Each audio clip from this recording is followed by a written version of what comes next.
নমস্কার বন্ধুরা, আমার সকল বন্ধুকে প্রণাম জানিয়ে এক নিরামিষ পদের রেসিপি শেয়ার করতে চলেছি। নিরামিষ দিনে এই নিরামিষ পদটা থাকলে বেশ ভালোই লাগে।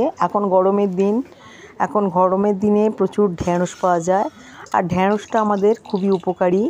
তো চলুন দেখে নেওয়া যাক। আজকে আমি বানিয়েছি ঢ্যাঁড়স আলুর পোস্ত।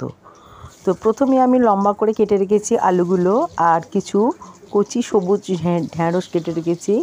এইবারে নুন মাখিয়ে নিলাম ওই আলুগুলোর মধ্যে, এবং কড়াইয়ে বেশ খানিকটা তেল দিয়ে আর কালো জিরে ফোড়ন দিয়ে আমি আলুগুলোকে এখন ভালো করে ভেজে নিচ্ছি। একটু চাপা দিয়ে ভাজলে তাড়াতাড়ি হয়ে যায়। তো বেশ মিনিট দুয়েক চাপা দিলাম, দেবার পর আলুগুলো দেখুন লাল লাল হয়ে উঠেছে। আর এদিকে বেশ ভালোভাবে আমি এখন নাড়াচাড়া করে নিচ্ছি। যখন আলুগুলো ভাজা হয়ে এসেছে তখন এরই সঙ্গে ঢ্যাঁড়সগুলো আমি দিয়ে দিলাম। গোটা গোটাই ঢ্যাঁড়স রেখেছি, মুখটা আর পিছন দিকটা কেটে নিয়েছি মোটাটা। এবারে আলুর সঙ্গে ঢ্যাঁড়সটা এবারে ভেজে নিচ্ছি। আলুটা একটু শক্ত সবজি, তাই আলুটাকে আগে ভেজে নিয়েছি, আর ঢ্যাঁড়স যেহেতু নরম তাই পরে ওর সঙ্গে দিলাম। এবারে আমি শিলনোড়াতে বেশ খানিকটা পোস্ত আর 2টি কাঁচা লঙ্কা বেটে নিচ্ছি। শিলপাটায় বেটে নিলে পোস্তটা খুবই ভালো লাগে। আমার বাটা হচ্ছে, এখন একটু মিহি করেই আমি বেটে নিচ্ছি। বেটে নেবার পর আমি শিলপাটা থেকে পোস্তটা বাটিতে তুলে নিলাম। ওদিকে আলুটা আর ঢ্যাঁড়সটা বেশ ভাজা ভাজা হয়ে এসেছে।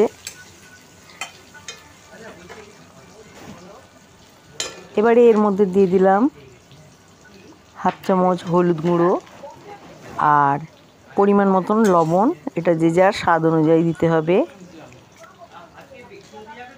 সামান্য লঙ্কার গুঁড়ো দিয়ে দিলাম। খুব বেশি ঝাল করব না, পোস্ত বিশেষ ঝাল ভালো লাগে না, তাই অল্পই আমি লঙ্কার গুঁড়ো এতে অ্যাড করলাম।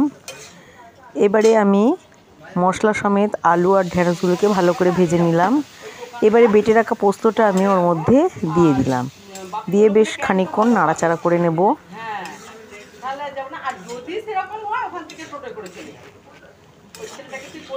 যখন পোস্তটা সমস্ত আলু এবং ঢ্যাঁড়সের গায়ে লেগে যাবে এবং বেশ ভাজা ভাজা হয়ে যাবে, তখন এর মধ্যে আমি বেশ খানিকটা জল ঢেলে দেব। তাও খুব বেশি নয়, পরিমাণ মতন আমি জলটা ঢালবো।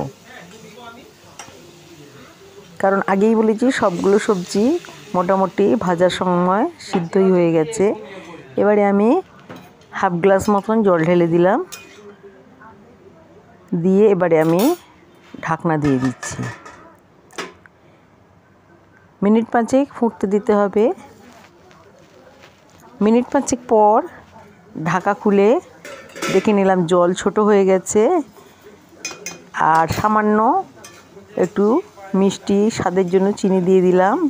এটা আপনারা পারলে নাও দিতে পারেন, কিন্তু আমরা একটু সামান্য মিষ্টি খাই তাই দিয়ে দিলাম। এবার খুব ভালো করে নাড়াচাড়া করে নিচ্ছি। দেখুন আমার ঢ্যাঁড়স পোস্ত রেডি হয়ে গেছে। নিরামিষ দিনে এই ঢ্যাঁড়স পোস্ত খেতে খুবই ভালো লাগে। তো এইভাবে আমি আজকে ঢ্যাঁড়স পোস্ত দেখিয়ে দিলাম, আর ওপর থেকে কাঁচা সর্ষের তেলও ছড়িয়ে দিলাম। আশা করি আপনাদের এই রেসিপিটা জানা আছে, তো আরেকবার ট্রাই করবেন। আর ভালো লাগলে অবশ্যই একটি কমেন্ট করতে ভুলবেন না কিন্তু।